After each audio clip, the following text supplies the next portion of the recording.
I'll take up the essay Democracy by Dr. S. Radhakrishnan. Radhakrishnan was born in 1888.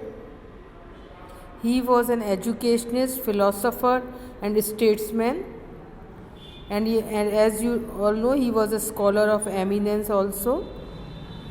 He was a fellow of All Souls and gave learned discourse on Indian philosophy at Manchester College, Oxford, and he became the President of India. His prose style is forceful and precise. The essay on democracy is taken from Kalki, or The Future of Civilization.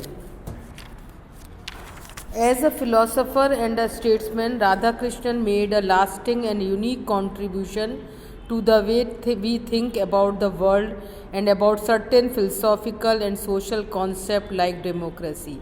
तो वो एक बहुत बड़े statesman थे, एक दार्शनिक थे, तो उनका एक बहुत बड़ा योगदान है कि वो जो है जो वर्ल्ड के बारे में जो हम सोचते हैं तो किस तरह से हम सोचते हैं, और उसमें एक उन्होंने अपना जो है एक यूनिक जो है कंट्रीब्यूशन दिया है।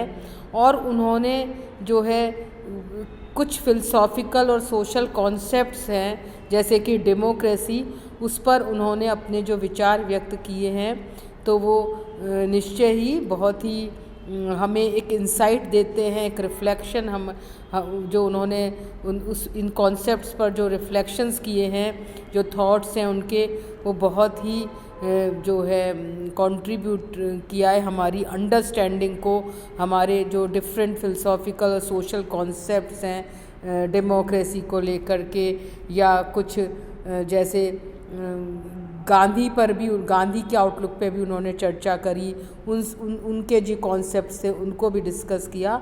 तो उन सब के बारे में हमें एक उनका जो योगदान है वो निश्चय ही बहुत बड़ा है। और let us find out why democracy is passing through a testing time and how we can save it। तो जो प्रेजेंट ऐसे है उसमें उन्होंने यही बताया है कि डेमोक्रेसी किस तरह से इस passing through a testing time, परीक्षा के दौर से गुजर रही है, and how we can save this हम डेमोक्रेसी को कैसे बचा सकते हैं। In the very beginning he says democracy is passing through a testing time. As a political arrangement it is not very popular। तो क्या कह रहे हैं कि डेमोक्रेसी किससे, एक परीक्षा के दौर से गुजर रही है, और एक ये जो एक राजनीतिक व्यवस्था है एज ए पॉलिटिकल अरेंजमेंट, ये ज़्यादा पॉपुलर नहीं है, ज़्यादा प्रसिद्ध नहीं है।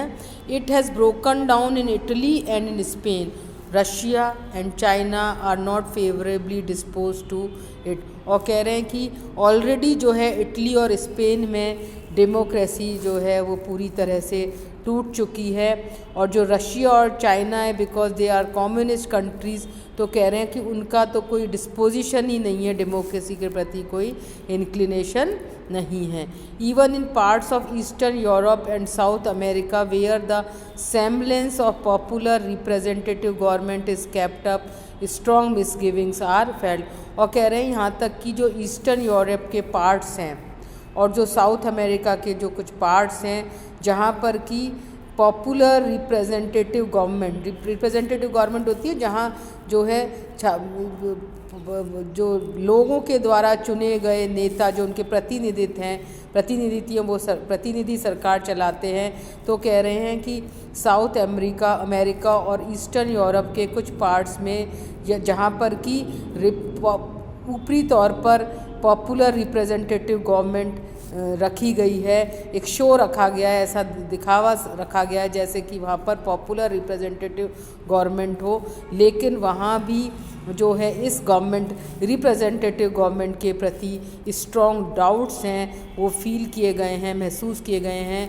People are still sceptical about these popular representative governments. उनको उस पर डाउट है कि whether they truly represent people और वेदर दे वहाँ पर वास्तव में जो है मास का या मेजॉरिटी का प्रतिनिधित्व यदि हो रहा है तो किस ढंग से हो रहा है, तो उसके बारे में भी लोग स्केप्टिकल हैं, डाउटफुल हैं। Lord Bryce expressed doubts about the feasibility of a real democracy except in small countries like Switzerland and Scandinavia.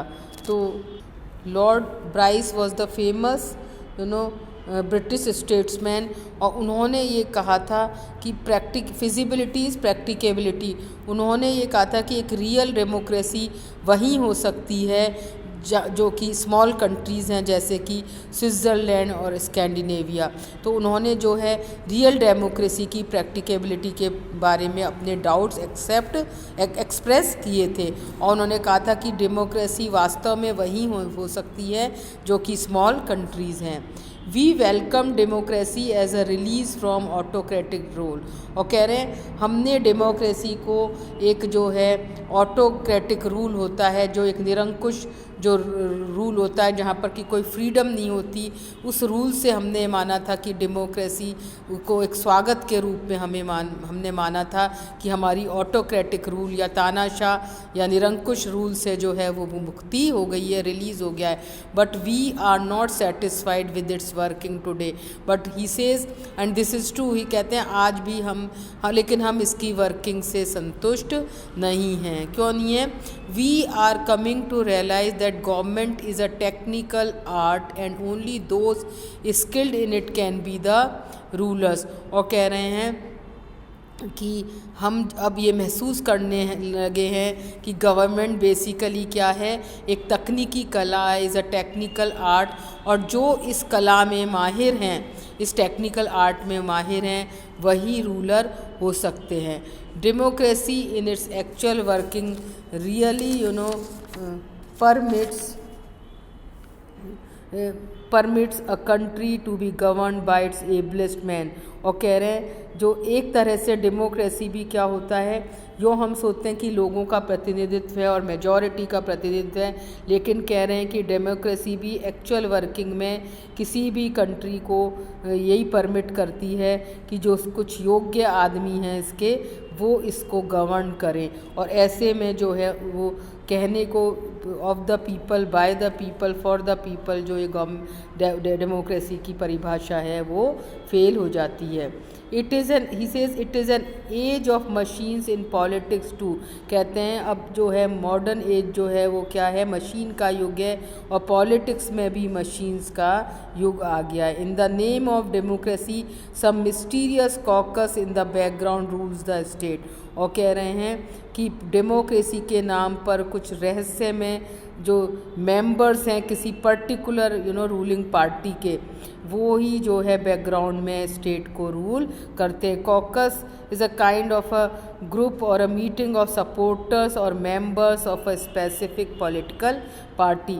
तो ये कह रहे हैं कि देखा जाए तो गवर्नमेंट जो है वो किस तरह से काम कर रही है कि कुछ लोगों ने अपना कॉकस बना रखा है, कुछ जो स्पेसिफिक पॉलिटिकल पार्टीज़ हैं उसके कुछ सपोर्टर्स हैं, मेंबर्स हैं, उन्होंने एक अपना ग्रुप बना रखा है और बैकग्राउंड में स्टेट को वही रूल करते हैं।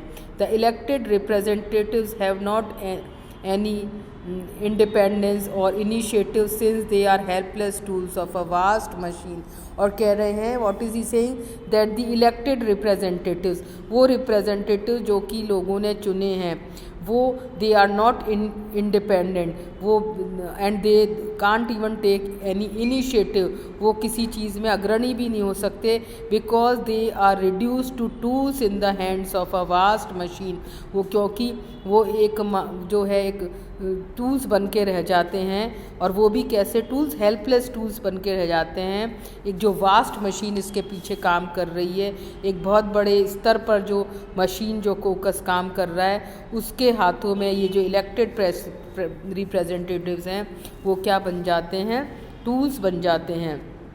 The votes of the members are not influenced by their convictions or the arguments in the assembly or even the views of their constituencies, और कह रहे हैं जो members के votes हैं वो वो उनके बिलीफ्स से, कन्विक्शंस यानी बिलीफ्स या उनके असेंबली में जो तर्क होते हैं उनसे प्रभावित नहीं होते हैं, और ना ही उनकी जो कॉन्स्टिट्यूएंसीज़ हैं जहाँ से कि वो इलेक्ट होकर के आए हैं उनके व्यूज़ से उनके भी व्यूज़ से भी प्रभावित नहीं होते। तो वो कह रहे हैं जो मेंबर्स के वोट्स हैं वो ना तो उनके विश्वासों से, उनके कन्विक्शन से प्रभावित होते हैं, ना असेंबली में जो डिस्कशंस होते हैं, आर्ग्यूमेंट्स होते हैं उनसे प्रभावित होते हैं, और ना ही कॉन्स्टिट्यूएंसीज़ के जो व्यूज़ हैं उनसे प्रभावित होते हैं। The discussion is unreal, the debate is unnecessary, and democracy is only a name. So he is expressing his his dissatisfaction over the fact कि जो डिस्कशन है, जो असेंबली में डिस्कशन होता है वो अनरियल होता है, डिबेट भी अनावश्यक होती है, और डेमोक्रेसी जो है वो नाम मात्र की रह गई है, क्योंकि उसके पीछे एक बहुत बड़ी मशीन काम कर रही है और वो ही डिसीजन लेती है। The general effects of